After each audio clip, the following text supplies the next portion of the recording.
Shalom saudara, jumpa lagi dengan saya Gitar Aroma untuk kemudian kita bisa merenungkan satu kebenaran firman Tuhan pada saat ini. Namun sebelumnya saya mengajak kita untuk bersatu di dalam doa.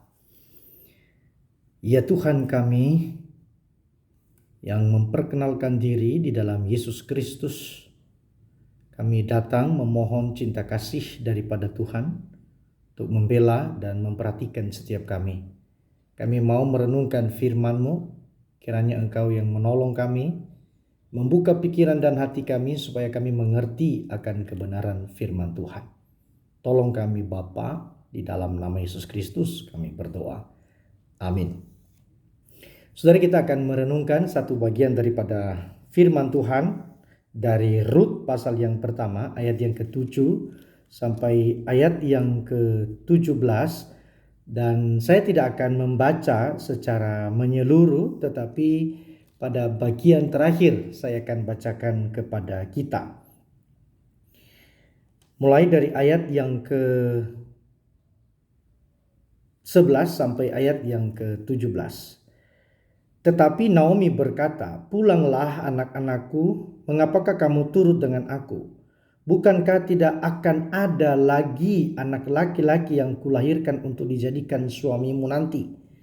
Pulanglah anak-anakku, pergilah sebab sudah terlalu tua aku untuk bersuami. Seandainya pikirku ada harapan bagiku dan sekalipun malam ini aku bersuami, bahkan sekalipun aku masih melahirkan anak laki-laki, masakan kamu menanti sampai mereka dewasa? Masakan karena itu kamu harus menahan diri dan tidak bersuami? Janganlah kiranya demikian anak-anakku. Bukankah jauh lebih pahit yang kualami daripada kamu, sebab tangan Tuhan teracung terhadap aku." Menangis pula mereka dengan suara keras, lalu Orpa mencium mertuanya itu minta diri. Tetapi Rut tetap berpaut padanya.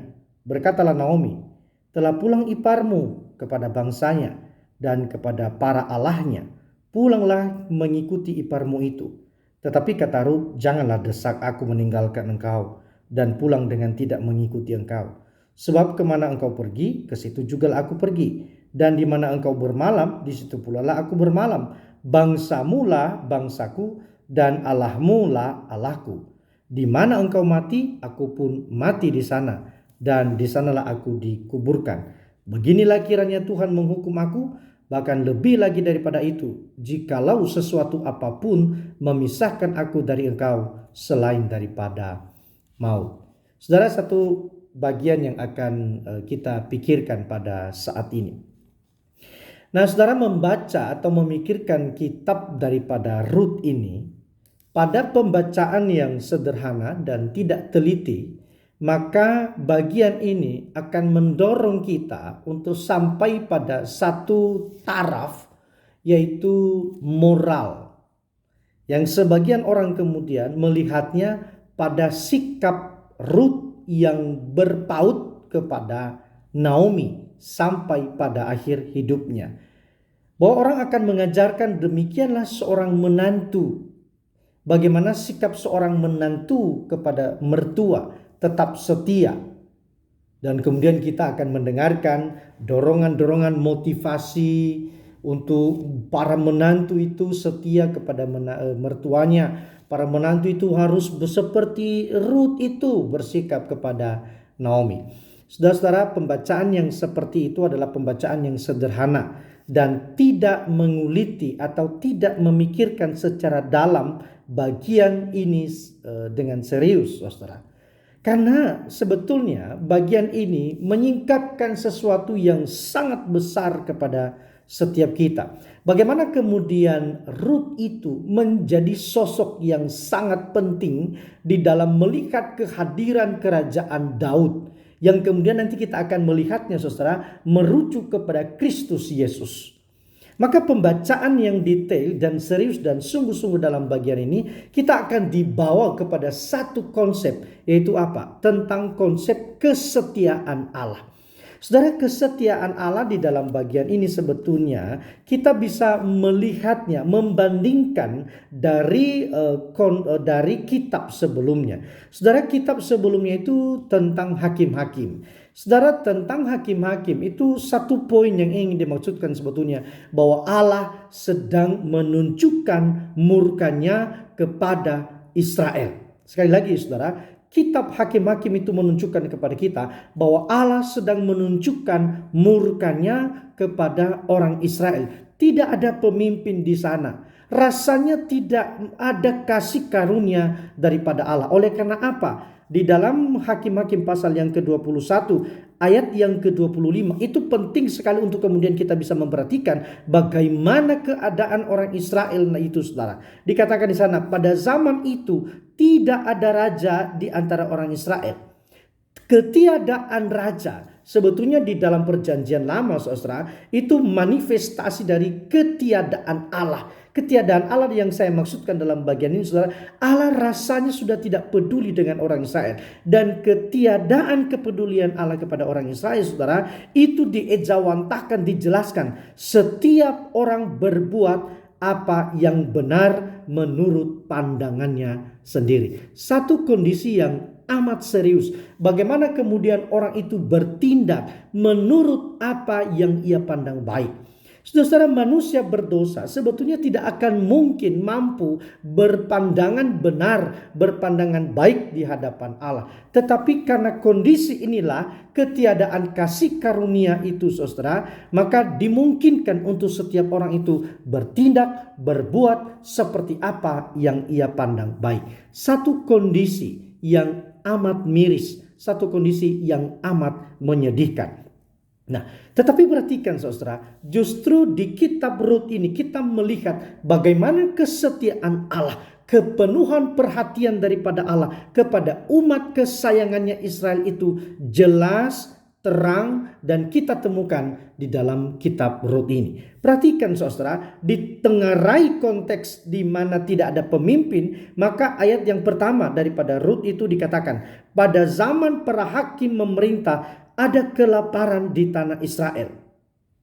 Perhatikan penghukuman Allah saudara, bahwa terjadi kelaparan di Israel sehingga kemudian sebagian orang itu mati, sebagian orang juga melarikan diri. Dan perhatikan, keluarga Naomi dalam bagian ini saudara adalah keluarga yang melarikan diri karena kelaparan.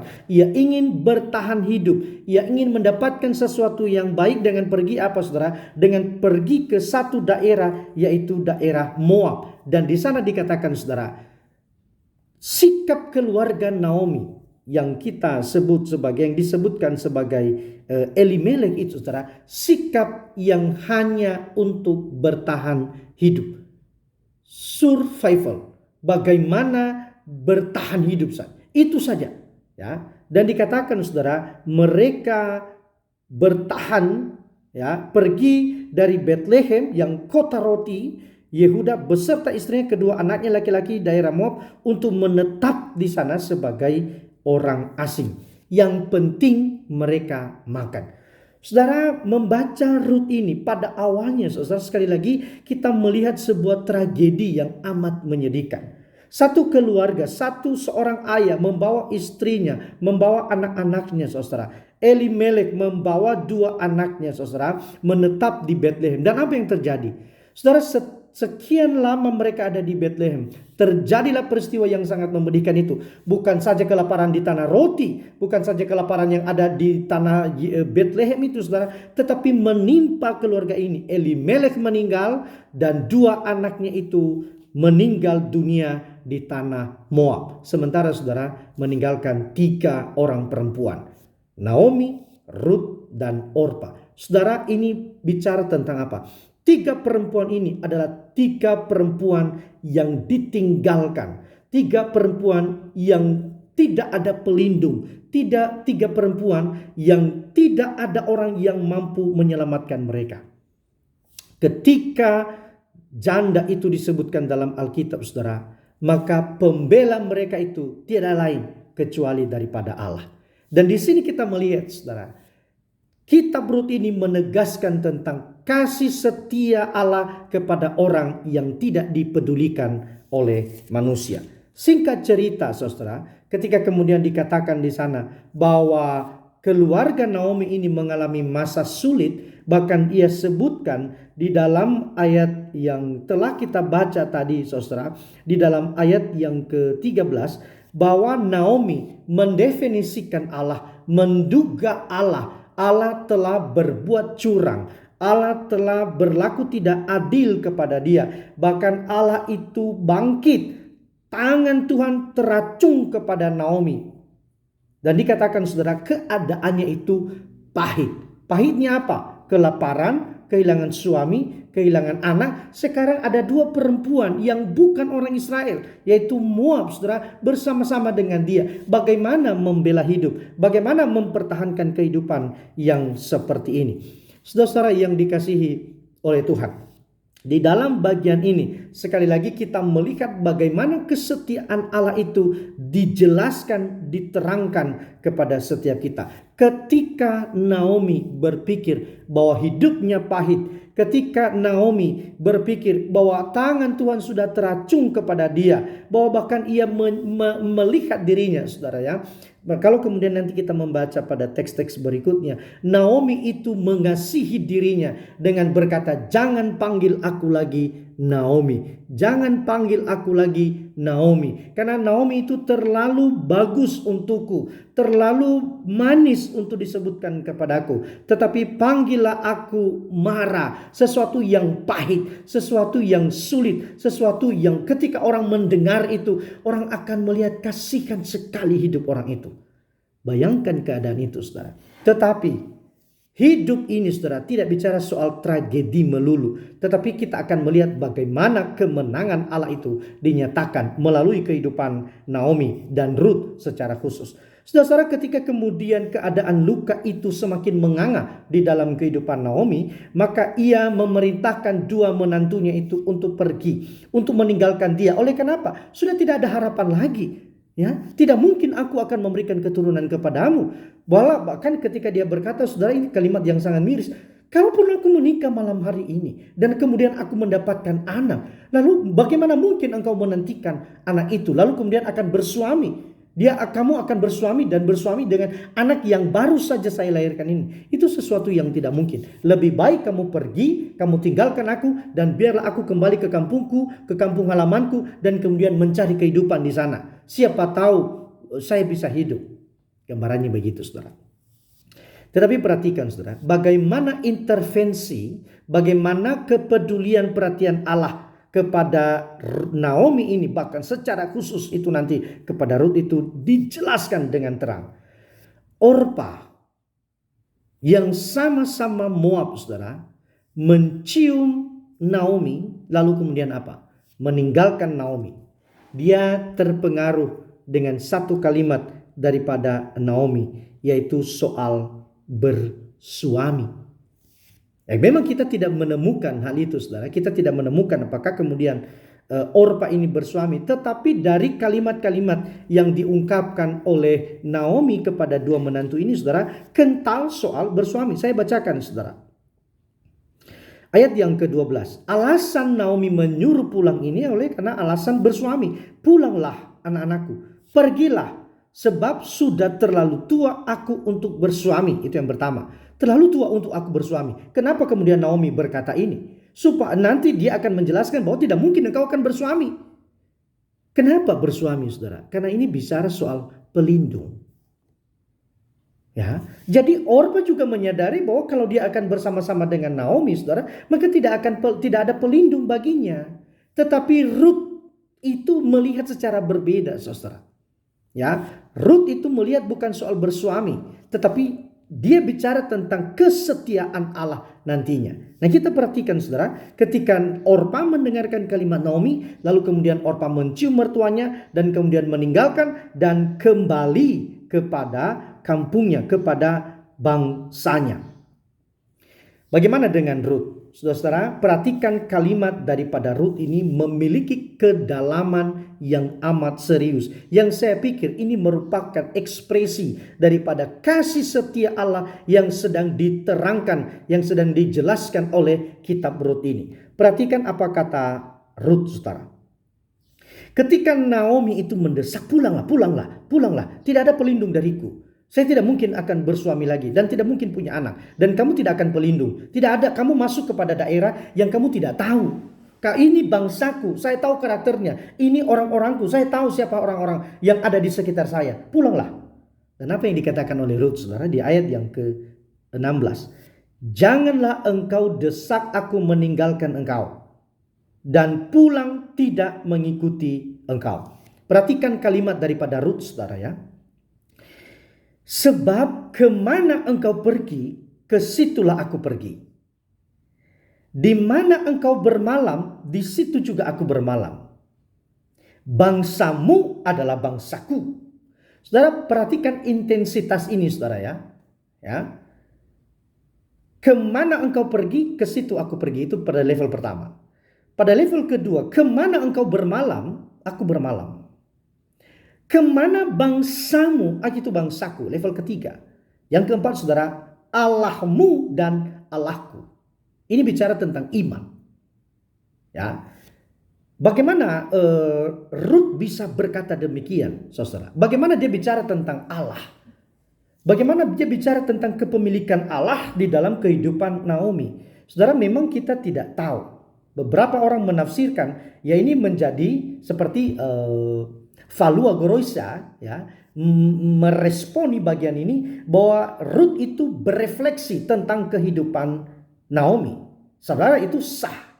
Nah, tapi satu pihak saya katakan bahwa bagaimana kemudian Ruth melihatnya. Sekali lagi ini bicara tentang kasih setia Tuhan. Bahwa kasih setia Tuhan itu mampu muncul daripada hati orang, bahkan orang yang tidak mengenal Allah Israel dalam bagian ini. Kehebatan kasih setia Allah itu mampu muncul di dalam hati seorang Moab. Yang mungkin dia mengenal Allah, tapi bukan mengenal Allah orang Israel. Dia mengenal Allahnya, dewa-dewanya. Di dalam bagian ini, saudara, perhatikan. Justru ketika orang tidak mengenal Allah, Allah menghadirkan kasih setianya. Dan orang yang Allah yang bertindak, bergerak, bekerja dalam hati orang itu. Dan mengucapkan kalimat yang amat serius. Allahmu adalah Allahku. Di mana engkau mati, aku pun mati di sana. Bahkan dia katakan, beginilah kiranya Tuhan menghukum aku. Satu terjemahan LAI. Tapi dalam terjemahan berikutnya, versi Inggris lainnya, saudara, menegaskan tentang apa? Biarlah itu terjadi dalam kehidupan saya. Artinya apa? Ada satu pengakuan iman yang amat serius di dalamnya di sini, saudara. Kasih setia Tuhan itu akan merawat orang-orang yang tidak dipedulikan, termasuk Naomi. Ketika ia melihat dirinya itu sebagai tragedi, ketika ia melihat hidupnya itu sebagai mara, masa pahit, tetapi kesetiaan itu, kesetiaan daripada Allah justru membawa dia kepada sebuah kemenangan yang amat tiada bandingnya. Saudara-saudara, dalam bagian ini sebetulnya kasih setia Tuhan itu mestinya membuat kita melihat kehidupan ini dengan pendekatan teleskoping, saudara. Jadi kita itu masuk ke atas. Kita harus menarik, ya. Kita tarik diri kita melihat kehidupan itu, saudara. Betul ada tragedi, betul ada kesalahan, betul ada penyesalan, betul ada kesulitan, betul ada orang yang kita bisa merasa diri kita putus asa, pesimis, tidak punya lagi harapan, tidak punya lagi kekuatan untuk menjalani hari-hari kita. Tetapi mari lihatnya dengan teleskoping, dengan melihat kepada Allah.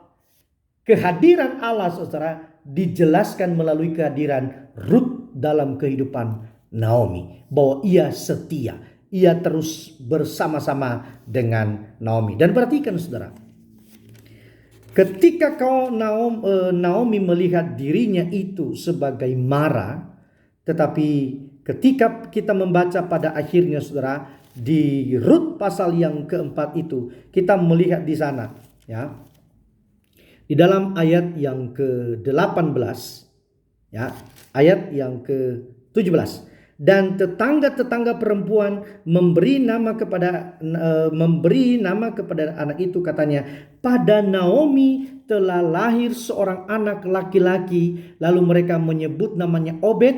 Dialah ayah Isai, ayah Daud. Lalu kemudian saudara, pada ayat yang ke-18, inilah keturunan Peres. Peres memperanakan Hezron, Hezron memperanakan Ram, Ram memperanakan Aminadab, dan Aminadab memperanakan Nahason, Nahason memperanakan Salmon, Salmon memperanakan Boas, Boas memperanakan Obed, Obed memperanakan Isai, dan Isai memperanakan Daud. Saudara-saudara yang dikasihi oleh Tuhan, Boas itu siapa? Adalah penebus daripada Rut hasil dari pernikahan mereka itu Obed. Obed itu memperanakan Isai. Isai itu memperanakan Daud. Dan Daud itu saudara akan muncul seorang raja yang kerajaannya itu tidak akan pernah berhenti dan terus berkuasa, yaitu Mesias. Satu peristiwa yang amat sangat hebat sekali. Ketika Naomi berpikir tentang tragedi Mara dalam kehidupannya, Allah merancangnya sebagai kemenangan, bahkan keselamatan. Saudara, betapa kita kagum akan karya Allah. Betapa kita terkesima dengan perbuatan Allah. Keadaan tragedi justru menjadi keselamatan bagi banyak orang. Hal yang sulit di tangan Allah, di dalam kesetiaan Allah, hesetnya Allah itu saudara, bisa diubah menjadi sebuah keselamatan, kemenangan. Sampai pada saat ini, saudara menikmati keselamatan. Kita menikmati keselamatan di dalam Yesus Kristus adalah proses yang amat serius. Maka kemudian orang melihat kitab Rut ini, wah ini tidak mungkin dong. Masa tragedi bisa seperti itu? Saudara, justru kitab Rut ini menunjukkan kepada kita happy ending. Satu kisah yang menjadi kemuliaan bagi Allah. Saudara, bukan soal Rutnya menjadi menantu yang menjadi panutan bagi kita. Bukan soal itu saudara. Tapi soal kesetiaan Allah di dalam bagian ini. Bagaimana dia mengubah sesuatu yang tidak hadir, ya, kesetiaan Allah, pengenalan akan Allah tidak hadir, lalu kemudian Allah memberikan pengenalan akan Allah dalam hati seseorang itu, dan itu adalah kasih karunia Tuhan.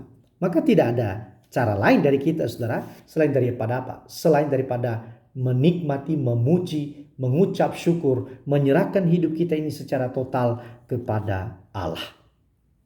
Karena kasihnya, cintanya besar kepada setiap kita. Saudara, kiranya perenungan ini menjadi kekuatan bagi setiap kita untuk melewati masa sulit, masa tragedi, masa mara, masa pahit di dalam hidup kita. Ingat, kesetiaan Allah itu selalu ada bagi setiap kita. Berharaplah padanya. Saya Gitar Aroma, Tuhan memberkati. Kita berdoa. Bersyukur untuk perenungan ini Tuhan, dan ajar kami untuk tetap melihat kesetiaan-Mu di dalam kehidupan kami. Meskipun kami melewati tragedi, meskipun kami melewati mara, biarlah kami tetap melihat bahwa ada kesetiaan Tuhan yang membela, mempertahankan setiap kami. Terpuji dan termulialah Engkau ya Tuhan. Demi nama Yesus Kristus kami berdoa.